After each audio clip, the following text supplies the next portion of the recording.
नमस्कार, भोपाल तक में स्वागत है। अगर आज हम बात करें वर्तमान परिदृश्य में, तो जिस प्रकार से आज भारत अग्रसर है विकास के पथ पे, लेकिन विकास के साथ साथ अगर देखा जाए तो विज्ञान के क्षेत्र में भारत के बढ़ते कदम निश्चित रूप से अंतर्राष्ट्रीय पटल पे एक अपने आप को हर्षोल्लासित करने का विषय बना हुआ है। आप मेरे पीछे देख सकते हैं, शिक्षा शोध समिति जिला स्तरीय अंतरशालेय विज्ञान प्रदर्शनी का आयोजन हो रहा है जैन बोर्डिंग स्कूल में। आज हमारे साथ इस प्रदर्शनी के ऑर्गेनाइजर हैं मुकेश जी। मैं उनसे ही ये बात करना चाहता हूं कि अंतरशालीय विज्ञान प्रदर्शनी का मुख्य उद्देश्य क्या है। नमस्कार सर। नमस्कार। पहले तो मैं आभार देना चाहता हूं आपका कि आप कवरेज करने आए। पिछले 33 वर्षों से यह आयोजन नगर में हो रहा है। लगातार हम लोग इस दिशा में काम कर रहे हैं। वैज्ञानिक चेतना को दिशा देना, लोगों को, बच्चों को विज्ञान की मानसिकता से रूबरू कराना हमारा उद्देश्य है। बच्चों के बीच में से प्रतिभाएं निकल के आती हैं, उसके माध्यम से बच्चों में प्रमोशन होता है विज्ञान का। नई नई बातों को जानते हैं, समझते हैं, लोगों को दिखाते हैं। हमारे 33 सालों के इतिहास में ऐसा देखा गया है कि कई बच्चे बाद में बहुत बड़े प्लेटफॉर्म पर गए और उन्होंने अपनी प्रतिभा का प्रदर्शन किया। मुकेश जी, 33 वर्षों से अंतरशालेय विज्ञान प्रदर्शनी का आयोजन आपके माध्यम से किया जा रहा है। कुछ ऐसे प्रोडक्ट होंगे जो आज भारत के किसी क्षेत्र में नाम काम करते हुए एहसास दिलाते होंगे। ऐसे प्रतिभावान बच्चों के लिए क्या अपील आप करना चाहते हैं? सबसे पहले तो मैं आपके माध्यम से बताना चाहता हूं कि बहुत से ऐसे बच्चे हैं जिन्होंने साइंस के क्षेत्र में बहुत काम किया आगे बढ़कर। उनको प्रेरणा मिली, यहाँ से इस प्लेटफॉर्म से प्रेरणा मिली, आगे बढ़े। एक उदाहरण मैं देना चाहता हूँ। कटनी की बिटिया थी गौतमी राव।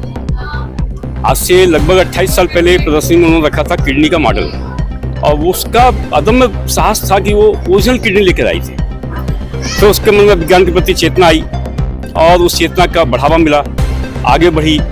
और जो कोविड वैक्सीन की रिसर्च हुई हमारे देश में, उसकी एक टीम का हिस्सा थी। मतलब कोविड वैक्सीन को बनाने में उसका योगदान था।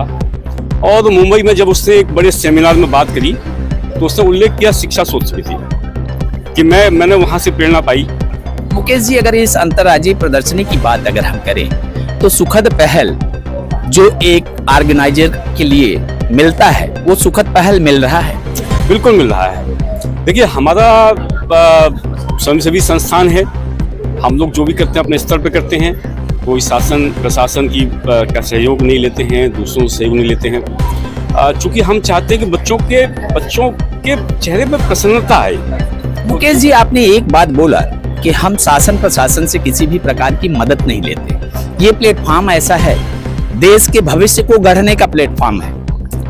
सरकार की विभिन्न योजनाएं हैं जिसमें बच्चों को इस क्षेत्र में अग्रसर करने के लिए विभिन्न प्रकार की योजनाएं संचालित हो रही हैं। तो क्या कभी आपने सरकार से या कटनी कलेक्टर के माध्यम से कोई पहल किया है या नहीं? नहीं, हमारा बहुत वेरी स्टार्टिंग से ये मन था कि हम अपनी शक्ति जो है सिर्फ काम पर लगाएंगे। क्योंकि अगर फंडिंग के लिए हम यहाँ वहाँ भागने लग जाते हैं जब, तो हमारी शक्ति का अपव्यय होता है। कई जगह से लोग मना करते हैं, लोगों को सहयोग नहीं मिलता है, तो निराशा के विभाव आते हैं। तो हमने शुरू से स्टार्टिंग से तय किया था कि हमको जो भी करना है अपने स्तर पे करना है, अपने दम पे करना है और आगे बढ़ना है। ये हमारे साथ मुकेश जी थे। उनका साफ ये कहना है कि हम भारत के भविष्य को गढ़ने का प्रयास करते हैं। अन्य माध्यमों में हम इसलिए नहीं जाते हैं कि कहीं न कहीं वहाँ कंसंट्रेशन की कमी आती है। फिलहाल जैसा भी है, हम अपने दम पे करने का और इन भविष्य को गढ़ने का जो दमखम रख रहे हैं। आज हमारे पीछे कुछ प्रोजेक्ट आप देख रहे होंगे। जिस प्रकार से आप ये देख रहे हैं, रिन्यूएबल एनर्जी की बात हम कर रहे हैं। भारत में अगर देखें तो जिस प्रकार की एनर्जी की अगर बात हम करते हैं, तो वर्तमान समय में भारत का आने वाला भविष्य इस एनर्जी पे डिपेंड करता है। आज हम आपको ये बात बताना चाह रहे हैं, hydro system, how to do reform of the hydro system. Tell me this person. क्या नाम है बेटा? My name is Sonia Patel from class 10th class. Sonia, hydro system वर्तमान भारत की अगर हम बात करें, क्या पूरे विश्व की बात अगर हम करें, तो हाइड्रो सिस्टम आने वाले भविष्य का चिराग है। इस पे आपने कैसे ये रिफॉर्म करता है, इसके बारे में कुछ हमें बताएं। ये मतलब इलेक्ट्रिसिटी बनाता है, जनरेट करता है इलेक्ट्रिसिटी को। तो ये 5 प्रकार के होते हैं: wind power, hydro power, solar power, geothermal power और बायो पावर। वही हाइड्रोथर्मल पावर की अगर बात करें तो हाइड्रोथर्मल पावर बनता कैसे है? ये मतलब पानी ऊपर नीचे वो फ्लो करता है, मतलब वो बनाता है। पानी इसमें मेन मुख्य अगर भूमिका देखा जाए हाइड्रो पावर में, तो पानी मुख्य भूमिका में रहती है। पीछे मैं कुछ देखता बताना चाहूंगा आपको कि ये एसिड रेन, अगर एसिड रेन की बात करें तो कहीं ना कहीं आप 1988 में ऑस्ट्रेलिया जैसी जगहों में एसिड रेन की बात प्रमुख रूप से सामने आई थी। आज इन बच्चियों ने जो प्रोजेक्ट लिया है एसिड रेन के बारे में, मैं उनसे पूछना चाहता हूँ, क्या नाम पड़ता है आपका? छवि गुप्ता सर। छवि जी, एसिड रेन बहुत खतरनाक बरसात होती है, तो इस बरसात को अगर आपने प्रोजेक्ट बनाया है तो इसका उद्देश्य क्या है?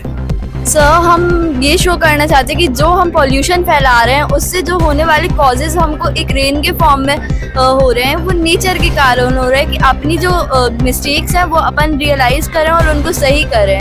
प्रदूषण की मुख्य भूमिका सामने आ रही है। ये मानसी थी, जिस प्रकार से इनका साफ ये कहना है एसिड रेन नाम ही काफी है। भविष्य में जिस प्रकार से पॉल्यूशन हमारे इर्द गिर्द हमारे मानव जीवन को प्रभावित कर रहा है, आने वाले समय में अगर एसिड रेन हो भी जाए तो किसी भी प्रकार की अतिशयोक्ति नहीं है। इसका रुकाव, इसका दृष्टिकोण आने वाले भविष्य के लिए क्या होगा? क्या नाम पड़ता है आपका? Monish Mishra. Good afternoon sir, मैं Monish Mishra Diamond English higher secondary का छात्र हूँ। मैं कक्षा 11वीं में अध्ययन कर रहा हूँ। ये मेरा सहपाठी अभिषेक कोरी है। आज हम लोग जो मॉडल प्रेजेंट कर रहे हैं उसका मेन ऑब्जेक्टिव ये है, जैसे आज के टाइम में इंडियन रेलवेज में जो लोकोमोटिव वर्क कर रहे हैं वो टोटली इलेक्ट्रिसिटी के ऊपर बेस कर रहे हैं। उनका मेन पावर सोर्स इलेक्ट्रिसिटी है। हम उसको रिड्यूस करने के लिए, उस इलेक्ट्रिसिटी की कंजम्पशन को रिड्यूस करने के लिए उसके ऊपर सोलर पावर पैनल्स ऐड करना चाहते हैं। इससे होगा कि जो कंजम्पशन ऑफ इलेक्ट्रिसिटी है वो काफ़ी कम होगा। हम उसी इलेक्ट्रिसिटी को कंजर्व कर सकते हैं फ्यूचर के लिए। जी, आप पुनीश जी, जो बात अगर देखा जाए देश के भविष्य हैं आप। अभी हालिया अगर पोस्ट की बात करें, एफबी में आपने देखा होगा कनाडा जगह में एक बस को सोलर सिस्टम से चलाने की बात की गई। वो पिक काफी वायरल भी हो रही है। अगर देखा जाए वर्तमान समय की बात को छोड़ करके हम भविष्य की बात करते हैं। अगली बार प्रदर्शनी में जब आप आएंगे तो क्या ऐसे प्रोजेक्ट पे कुछ विचार करेंगे? जी सर, जो करंटली जो प्रोजेक्ट्स चल रहे होंगे उनके ऊपर भी बेशक एक बार ध्यान दिया जाएगा। जो कि प्रोजेक्ट्स होंगे हम उन पे बिल्कुल ध्यान देंगे कि हम उसी चीज़ को रिप्रेजेंट कर पाएँ, जो कि या तो इंडिया में या इंडिया के बाहर जो चल रहे हैं हम उन्हीं को कर पाएँ, ताकि वो टेक्नोलॉजी हमारे सिटी में भी इनकरेज हो पाए। वो आज हमारे पीछे ये देख रहे होंगे जो प्रोजेक्ट है, इस प्रोजेक्ट को देखने के बाद ही आपको समझ में आता होगा कि ये प्रोजेक्ट का मेन वर्क क्या है।